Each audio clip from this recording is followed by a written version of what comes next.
What's up, fellas? Okay. Yo, sick ass shit, man. What's up? So, so many good things I could say about this next comedian, but I'm keeping it short.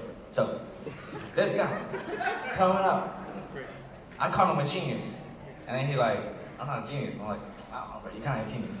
But he's like, when I met him, I was like, he's a white guy. So I'm like, all right, what's up? What's the song? But then I was like, all right, he for sure like Eminem. Give it up! Take it up!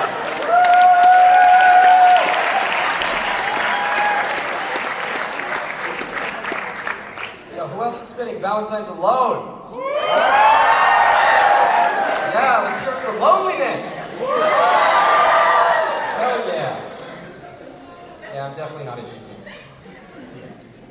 So a lot of songs about love sound really fucked up if you just like read the lyrics and don't listen to the music or the melody.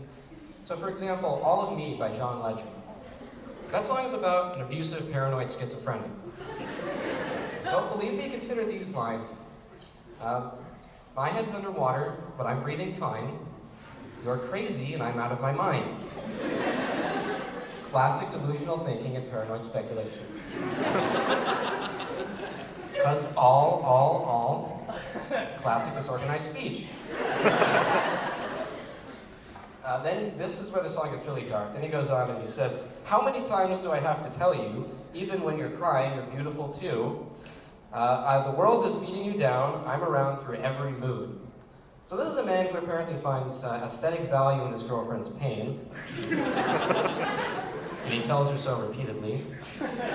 And he won't leave her alone. Then there's We Are Young by Fun. Starts out, tonight, we are young. Pretty innocuous opening. A lot of pop songs like to remind you that you're young. This night's going to be really cool because of that. Seems kind of ageist and materialist, but whatever. Par for the course for American pop music. Then it goes on.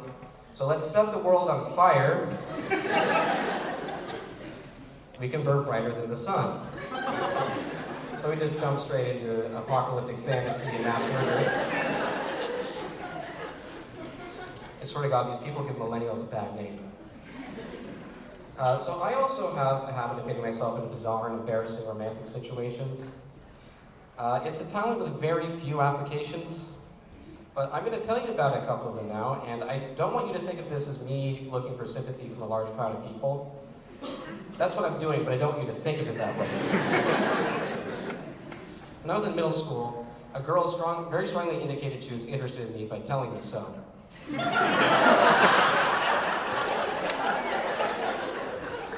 For some reason, this wasn't enough assurance for me. So I didn't tell her that I felt the same way until about a year and a half later. At which point she responded by saying, I always thought you were gay. And I know they say that women can be confusing and that middle school is kind of a weird time, but at that moment, I felt like I was living out the ending of a really shitty M. Night Shyamalan movie. You know, like this is her Sixth Sense confession, I see gay people. A while ago, I went on a Tinder date with a girl who was a little odd.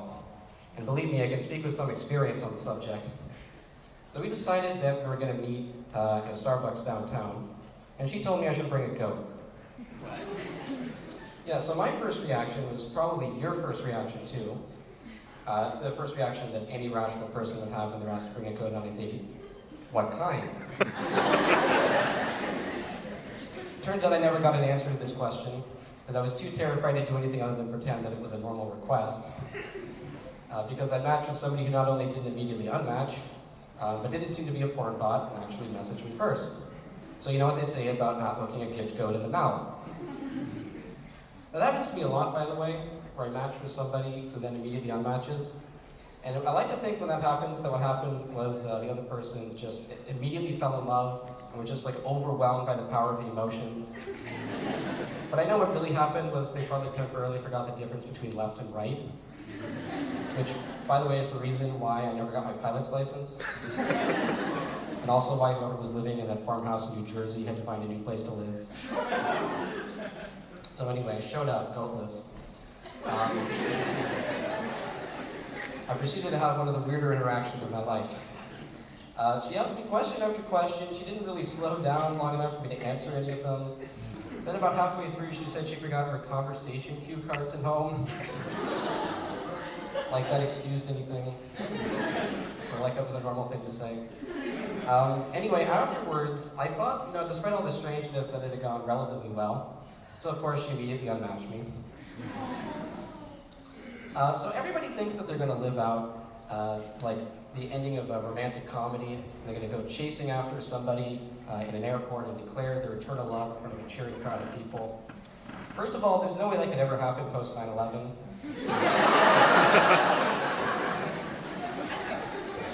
And by the way, that is one of my biggest complaints about 9/11. And second of all, that's just not the way life works.